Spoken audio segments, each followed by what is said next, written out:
Hi,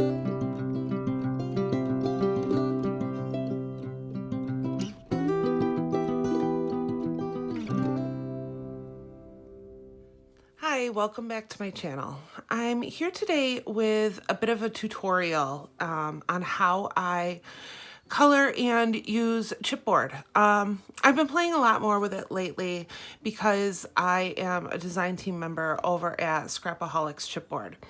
I've always had a bunch of it in my stash, but it was one of the things that I didn't really use as much, and I've really started playing with it a little bit more. And I think people can sometimes get intimidated by a new product that they aren't sure how to use.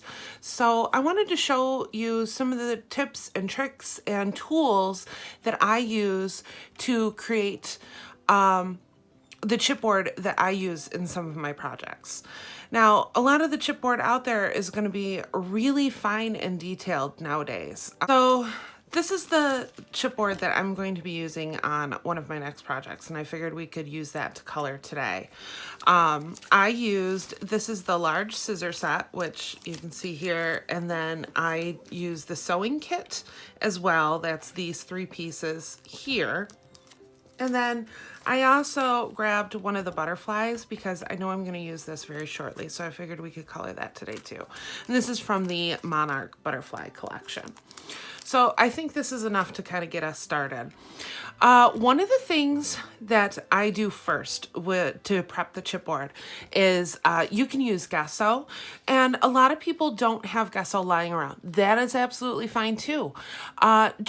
You're going to want to use something to create a nice base for it, something for the color to cling to, whatever color you are going to use, whatever medium you're going to use, I'm going to say. You want something that'll create like a nice sturdy base and allow your color to show through nice and bright. So one of the things that I will use is just a white acrylic paint. This is a chalk paint.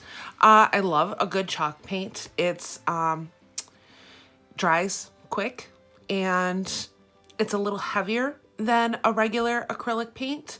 So I think it starts as a really good base for it. Now, once again, people are going to get a little intimidated by all these little fine lines. Like, no, you don't have to use a paintbrush, but a lot of people are going to have paintbrushes here. And it's something that I keep on hand when I'm coloring chipboard. But for most cases, I am just going to grab some makeup sponges. I buy makeup sponges by the case. You can get them for super cheap on Amazon. Literally, you can get thousands of them for under $10 usually. So I buy them by the case, and the palette. Now I have a nice glass base that I use on my craft table. This one is from Tim Holtz. It's a Tonic Studios one. I like the black background because I work with a lot of light material. I just gravitate towards naturally I gravitate towards a lighter color base. So it shows up really well. I like that. The white side is meant for mixing paints as well. Because I'm such a messy crafter, I don't like to paint directly on this. Sometimes I will, sometimes I'll use this as a palette. That's great. But most of the time I just use these, will hold a 4-pack of cider or beers or something like that. And I keep a ton of these on stock. They're a great temporary palette. So I'm gonna just grab a little bit on the sponge, and then I'll use one of the empty ones to kind of take some of that paint off, and I'm just going to start dabbing.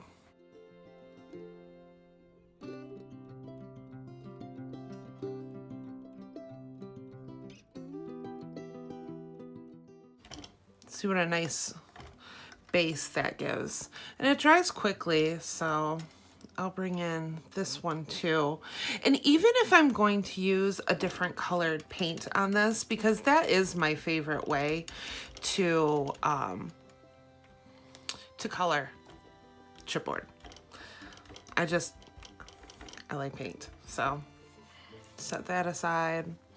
I always start with this white base.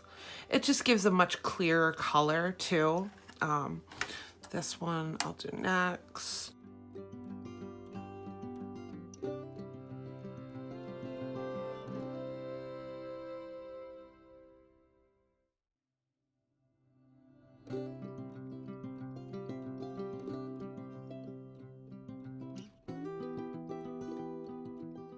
I'm back after pouncing all of the white paint on my chipboard pieces.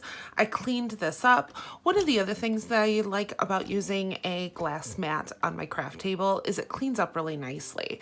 So all you have to do, you know, you guys saw how my acrylic paint was starting to dry on here. It's super easy to clean this. All I do is add a little bit of water. I happen to keep a spray bottle of cleanser in my craft room, so I will add a little bit of that, but all you really need is water.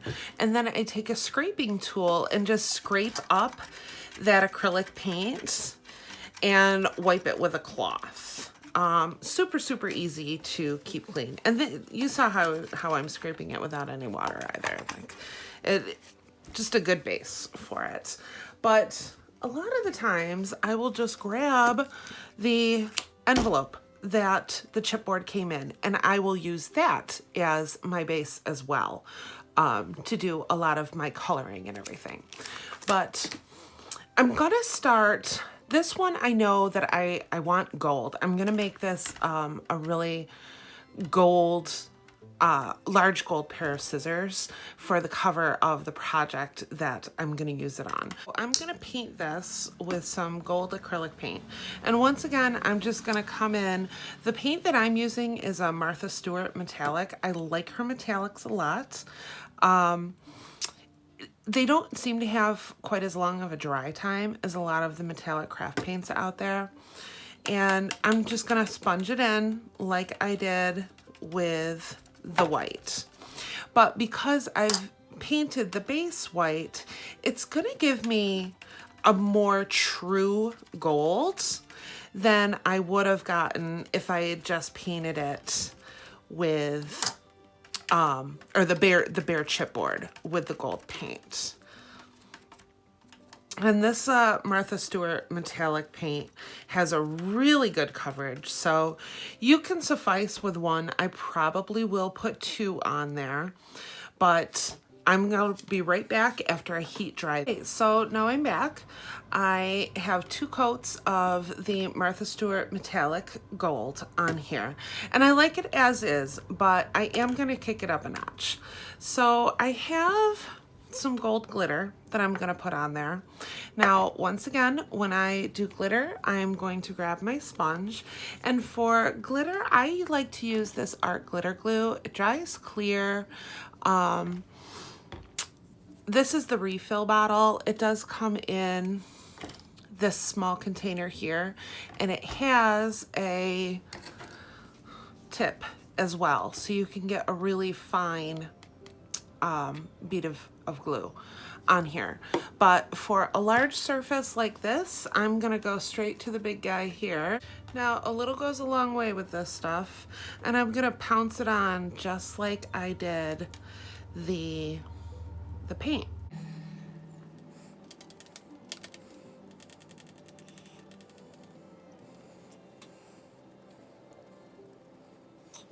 Sometimes for something like this, I'll grab this.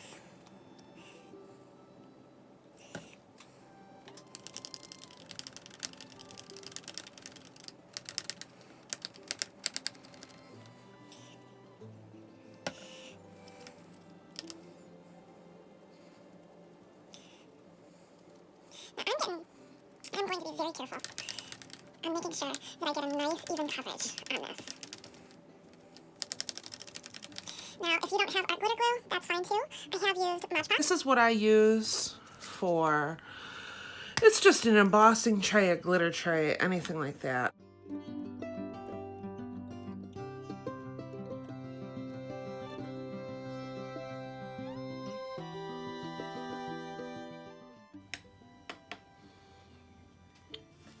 I mean, look at how pretty that is. And I'm just gonna set that aside. I'm gonna pop it right on its envelope, and I'm gonna put that aside to dry.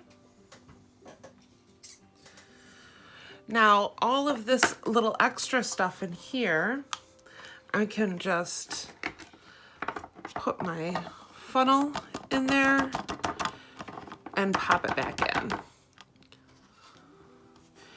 I like to keep mine with a makeup brush, And you could use a shaving brush, a makeup brush, anything like that, but that'll help get all of that excess back into the container.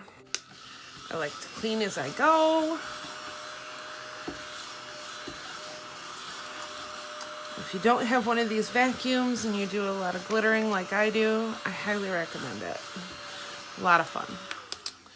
All right, so let's go. This one, I know I wanted to keep it in gold as well, but I'm not going to paint it in gold. One of my other favorite methods that I do a lot of to color this, I am going to emboss it. So when I emboss chipboard, I'm usually using a liquid embossing fluid. These come with a sponge dauber on top, which make it super convenient to do all of these small areas in here. Now, you could use a pad as well, an embossing pad, that's absolutely fine. Just make sure you press it down nice and even, really get it into the pad to saturate it. But for me, I'm just gonna pounce it on with this. And I use a couple different embossing inks. I feel like they all work just about the same. Embossing ink is embossing ink. But this is a Ranger one, and this is a Stampendous one. This is really old. It lasts forever. So I'm going to come over here with my tray again. Clean this up a little bit. I'll give it a good wipe in a minute. But I'm going to come over here, and I keep my embossing powders in these disposable trays. It just makes it a lot easier when you're applying your embossing powder, because you can do it right over the tray and it collects the excess very easily for you. Flip it around. Sometimes I'll get out my tweezers when I'm using a really fine set like this. And there we go. I'm actually going to do the other side, but I'm going to heat this up real quick and I will be right back. Okay, so I'm back with my second coat of embossing powder, and you can see just how nice that shimmer is from the embossing ink. I was going to do the back side, but honestly on my project I know where it's going and I'm not going to see it, so I'm just going to leave it as is because I think that is really, really pretty. So the next thing that I'm going to show you, I like to use Perfect Pearls when I'm using some chipboard. I don't know if you have much experience with this, but Perfect Pearls is a pretty fun project or product. It has a really pearlescent finish when you use it, and all you have to do is mix it with water and it turns it into an ink. All right, so I'm going to grab some water, and this is just one of the mini misters from Tim Holtz. I'm gonna spray a little bit of that water on my, you can do it on your palette, I'm just doing it on my base here, and then I'm gonna grab some of this powder. And this powder is a pigment. So you're essentially making your own pigment ink when you play with this. And the more ink you, well, the more pigment that you add, the more of a brighter, more, it's never gonna be opaque. It's not meant to be an opaque, but the brighter the color is going to be for you. And then just dab it on with your paintbrush.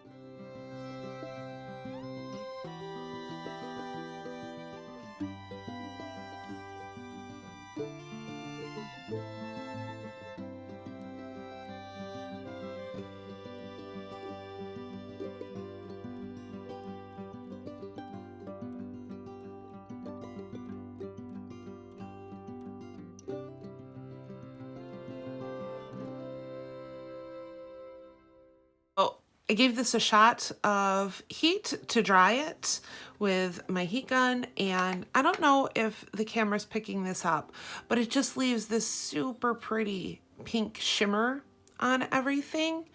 And it has a very similar look to the shimmer paper that's really popular. And it comes, Perfect Pearls comes in a ton of different colors. You can layer the colors to add a little extra depth. Now I just want to play a little bit. So I'm creating a little bit of gold. And I'm gonna highlight in here.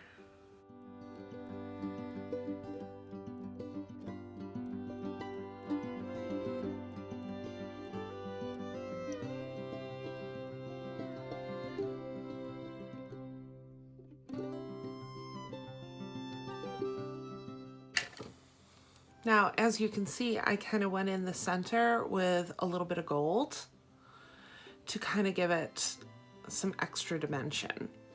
And I really like how this turned out. But yeah, you can layer the colors, you can mix them together to do a custom blended color. That's one of my favorite things. And it's just kind of a fun little way to use your chipboard. And what's nice too about these Perfect Pearls, I've actually used them to dye resin as well. So thank you for watching. If you have any questions, don't hesitate to ask. I will try to get that to them as soon as possible. And head on over to Scrapholics Chipboard and pick up some supplies so you can start doing some coloring of your own. I'll see you in the next video. Bye.